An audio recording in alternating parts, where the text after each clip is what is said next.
Hello mga kabibig! Welcome back sa ating bagong YouTube channel. Ito ang pinakamaingay na YouTuber sa balat ng YouTube. Ako si Kabibig, maglabag-labag na siya with evidence. So eto na kabibig ha.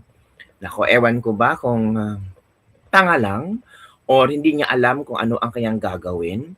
Kasi nakipag-meeting ka ng mga official na kailangan mong magsuot ng earpiece for translation. Parang feeling mo kasi ang galing mo na. Feeling mo kasi ikaw na ang tama sa lahat.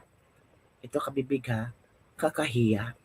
Putin, parang pinagtawanan si BBM. Hirap magsuot ng tama ng earpiece. O kabibig, pinag-uusapan ito ngayon. Knowing si Putin, di ba? Yung panahon ni Pangulong Duterte, nag-meeting sila, parang ang ganda ng aura ni Putin. Parang relax, parang parang comfortable. Pero pag itong si Bongbong parang hindi handa si Bongbong makipag-meet kay Putin. Si Putin pa nga ang nag-instruct sa kanya tungkol sa pagsuot ng tama ng earpiece. Ano ba naman yan? O eto kabibig. O eto ha, tingnan natin ha, pinag-uusapan ito ngayon Parang wow, so ang interpretasyon ng iba ay baka ang interpretasyon ni Putin ay iba ito sa Duterte. Si Duterte always ready. Ito naman ay parang aaligaga. Parang hindi alam kung anong gagawin. Parang nagmamarunong. Baka ganun ang interpretasyon. Ito kabibig Putin ipinaalala kay Marcos Jr. na magsuot ng earpiece. Usap-usapan sa social media ang naging tagpo sa pagpupulong ni na Pangulong Marcos Jr. at Russian President Vladimir Putin sa Kazan, Russia matapos kumalat ang video kung saan makikitang tila hirap si Marcos Jr. na magsuot ng tama ang kaniyang translation earpiece bago magsimula ang pag-uusap. Hala ka. Tingnan nyo kabibig ito ang komento kabibig Naku po. Hindi sanay gumamit ng earpiece, mag-roll fuel foil kasi ang expertise. So grabe naman kayo kung makapagsabing ganyan. Sabi na naman ni Claire na low-bat lang kaya hindi nasuot. Buti paalala lang, hindi pa siya tinuma. Ito ang nangyari kabibig. Watch this video ha. Sige, wait for a while. Sige, i-share ko sa inyo ang video ha, na parang kinukorek si BBM. Ay, ano nangyari, BBM? Parang natataranta kaya pag si Putin ang kausap. Ito kabibig Yan, natin ha. Ito. Okay. Go. Yan. Ito yung kabibig kanina. Daw. Hala, natataranta si BBM.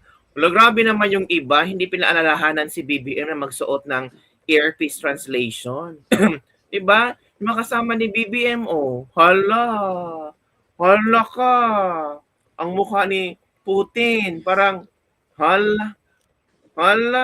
Again, kabibigyan natin ha. Nakakahiya to. Yung mga delegates dyan, parang mas inuna pa nila ang sarili niya kumpara sa presidente ng Pilipinas. Tingnan niyo kabibig Naku po, kakahiya. First time meeting pa naman ng Putin. Dapat sana nag-ano siya. Diba? Tingnan. Again ha, tingnan yung mukha ni Putin ha. Tingnan yung ang mukha ni Putin. There's a meaning on it. Hala ka. Ano ang meaning sa mukha ni Putin? Hala. VVM. Ito. Hala. Paano yan? Naku po. Hala ka. Yan, kabibig. Maraming netizen ang nagtanong, bakit hindi ready si Junior? Bakit aligaga? Bakit hindi alam kung ano ang gagawin? Nako. Naku po, kabibig. Yan na nga ang sinasabi natin. Yan na nga ang sabi nga ni Sasrugando Sasot, Putin reminds BBM to wear his Putin had to wait as BBM figures out how to wear it. It has to beat Putin to remind him rather than his DFA secretary. O di ba? Nandiyan pala si Claire Castro. Hindi, baka late din si BBM dumating. So, kailangan talagang maging ano-ano tayo. Hala ka, ano nangyari? Oy, nakakahiya naman to sa ibang bansa. Ano nangyari, BBM? Hala. Naku po, paano yan? Naku. Tingnan natin ha yung yung video na BBM at Putin. BBM at Putin habang sila nag-conversation. Diba? Saan ba to? Tingnan natin ha. Ito ha, tingnan natin ha. Sabi ng iba, nakaka-proud daw. Nakaka-proud naman talaga. Diba? Nakaka-proud talaga. Pero yung ewan. Tingnan natin ha. Ito Mr. President, dear friends, it is a pleasure to welcome you in Russia, in Kazan. As far as I know, this is your first visit to Russia. This year, your country chairs in the ASEAN, and we are happy that during your chairmanship in the ASEAN, we will celebrate the 38th anniversary of our relationship with the association. The commemorative summit is a landmark in the development of the Russia-ASEAN strategic partnership. Together, tomorrow, we'll co-chair plenary of the summit and present our deliverables to mass media. But first of all, I would like once again to congratulate you, distinguished Mr. President, and all the people of the Philippines on the Independence Day on the 12th of June. Symbolically, we in Russia also celebrate our national holiday, the Day of Russia, on the same date, the 12th of June. This is a happy coincidence. On top of that, this month, diplomatic relationship with the Philippines mark their 50th anniversary. Ooh. And in this regard, we have just had a small talk with you, and we all remember the visit by your father, Ferdinand Marcos, to Moscow in 1976. Upon this visit, a joint communique on the establishment of interstate relations was adopted.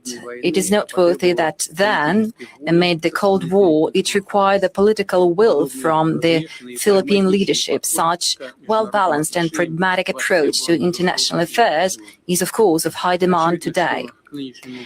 Apparently, we are approaching the present threshold with an immense capital of mutual beneficial cooperation underpinned by good traditions of mutual respect and respectful legitimate interests of each other. Last year, bilateral trade exceeded $0.5 billion. Of course, this is far from the limit, and of course, there is a good potential to enhance supplies of agriculture and energy resources.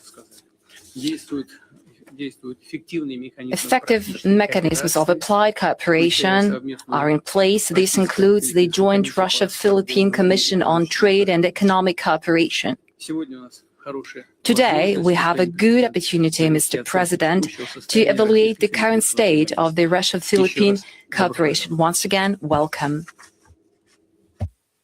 Thank you very much, Your Excellency, Mr. President. First of all, allow me to convey my gratitude for the warm hospitality that your government and your people have shown to myself and this delegation, and speaking as chair of ASEAN, to all of the member states of ASEAN who have come for this very important summit. It is, as you have mentioned, Mr. President, it is a particularly significant time for us to be meeting, as this is the 50 years celebration of Philippine-Russian ties. And we welcome the efforts of our respective embassies. Since last year, as they have spearheaded initiatives that celebrated this milestone, and in particular, the photo exhibition that was held in Moscow, inaugurated and displayed in the Foreign Ministry in Moscow, We hope to continue our regular conduct of political consultations between our foreign ministries. They provide a very important opportunity to explore further ways of cooperation.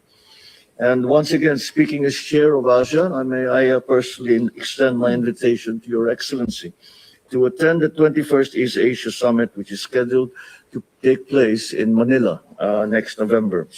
The East Asia Summit remains an integral part in maintaining a regional architecture towards our shared goal of a stable, secure, and prosperous region. Iba ang tingin ni Putin. On the trade and investment relationship between our two countries, again, I would like to thank you for the hospitality and support that was extended to our delegation at the 4th meeting of the Joint Commission on Trade and Economic Cooperation, which was held in Moscow last September. We appreciate the forward-looking exchange and on the different structural issues that affect the trade and between our two countries. And as you have mentioned, Your Excellency, there are many potential areas that I think we should that's still open to explore. And I think that the present level of trade, although it is steady, I think that there is a great deal more that we can do. We note that during the JCTEC meeting held in Moscow, energy and food security emerged as one of the mutual priorities of both our countries. And that is why that B2B component at the sidelines of the JCTEC enabled Philippines and Russia to establish networks and to explore joint ventures. We note that the number of memoranda of understanding that were signed during this activity covered cooperation in innovation, retail products, cosmetics, food processing, and industrial collaboration. So yun, kabibig, ang nangyari. Tinan mo ang mukha ni Putin, parang maniniwala ba ako nito? Hindi. Mabi naman, Kim. Eto, dami naiinggit kay BBM, manigas kayo. May script na, bulol pa din. Ang sarap talaga pag matalino ang presidente. Paano na kaya kung ang nandyan? Paano na lang kaya kung si Sara? Baka nga. Kaya nga naka-headset kasi may translation ng voice. Parang di happy si Putin. Mga komento na mga netizen to, ito pa. BBM is the best president. Ewan ko lang kung maintindihan ni Putin ang English niya. Uy, grabe. Tingin pa lang ni Putin parang natatawa na. Ipatutupad mo yung Interpol wanted dyan ng ICC. Kaya ba yan ni Sara Tae? Baka pag humarap sa mga matataas ng pinuno ng bansa, makakanda bulol-bulol na yan, dala rin ng interpreter. Masigit sa kuntong DDS ang panood dito. Ito pa. Sumakit ang ulo ni Putin. Yan ang sinasabi niyong bangag, the best president. Mga ka-proud Filipino ka talaga pag ganyan ka-genuine ang presidente mo.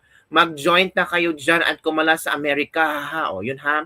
Yun ang mga reaction ng ating mga netizen hinggil sa first meeting ni President Vladimir Putin at ni VVM. Ikaw, kabibig, ano ang iyong reaction? Ano ang iyong reaction? Ano ang iyong kuro-kuro opinion? Mga kabibig, sa nangyaring unang paghaharap, sabi nga ni Sas Rogando Sasos, kasi inimbita ni BBM si Putin na magpunta, mag-attend. Ito kabibig, Ito. BBM invites Putin to attend the 25th ASEAN Summit in November in Manila. Putin has a standing warrant of arrest at the ICC. So I guess the invitation implies that BBM admin will not arrest Putin. And there you go, the BBM admin will want Filipinos to be surrendered to the ICC. So hindi si Putin, takot sila sa Putin, pero ang mga Pilipino ay pwedeng i-arestuhin ni BBM at alam nyo na, ilagay sa ICC. Yan ang komento ni Sas Rogando Sasot. Po. Pero ito yung napaka trade back talaga to ni BBM. Magsisimula sana si BBM, pero ala ka, si Claire. Si Madam Claire, ito si Madam Claire. Ala ka.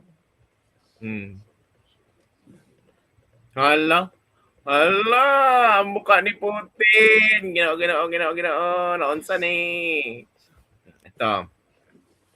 First time, be, yung deadma na makasamahan niya sa kanya. Ang tanga parang teacher si Putin at daycare student naman si BBM. OMG, the facial expression of Putin. Ang galing talaga ni BBM. Natutunan niya ang pagsuot ng earpiece, anti-Claire. Ito pa, natatawa na lang si Mr. Putin, ang isip niya, ano ba tang hinalan nyo na layo sa dati Huwag yun nang pauwiin dito yan Sana tanungin niya siya ni Mr. Putin, ba't mo pinadala sa IC ang friend ko? Sa panaginip, nakakaunawa siya ng Russian language. Yung pinipigilan ni Putin tawa niya, iniisip siguro, tanga naman ang presidente na to. It just goes to show a facial reaction ni Putin. Mababatingin niya kay BBM. Si Putin pa si Duterte ang galawan rin Kulang sa isip-isip ni Putin, Diyos ko, kawawang Pilipinas. Bitao ka. Again, panoorin natin. Ito yung highlight Ito yung pinaka-highlight na pinag-uusapan ngayon.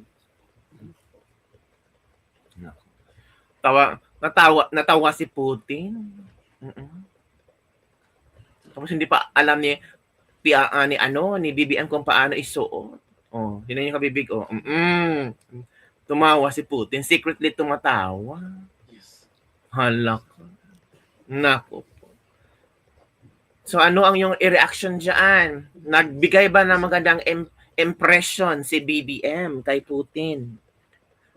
Remarkable ba ito? Or unforgettable ba itong experience ni BBM?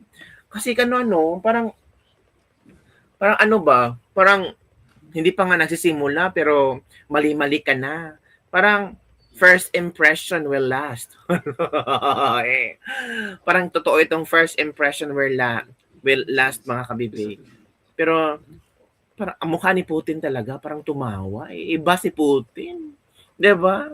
Ito pa lang yan, nakilala na niya kung anong klaseng presidente meron ang Pilipinas. Nako, ang mukha ni Putin, 'di ba? Iba ang side smile ni Putin. There's a meaning on it. Minaming.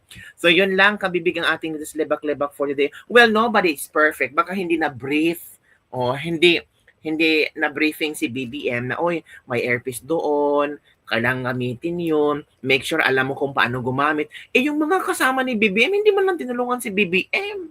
Nakauna pa sila nakaupo doon. Wala ba nag-briefing kay BBM na magamit tayo ng earpiece translation BBM, marunong ka bang gumamit nito o hindi? Kasi parang pinagtatawanan na sila. Diba? So, ikakabibig, okay lang ba yun? Nangyari kay BBM, pero ang reaction ni Putin, iba. Yun lang, kabibig. Don't forget to like, subscribe, and share this video. Bye, everyone. See you next time.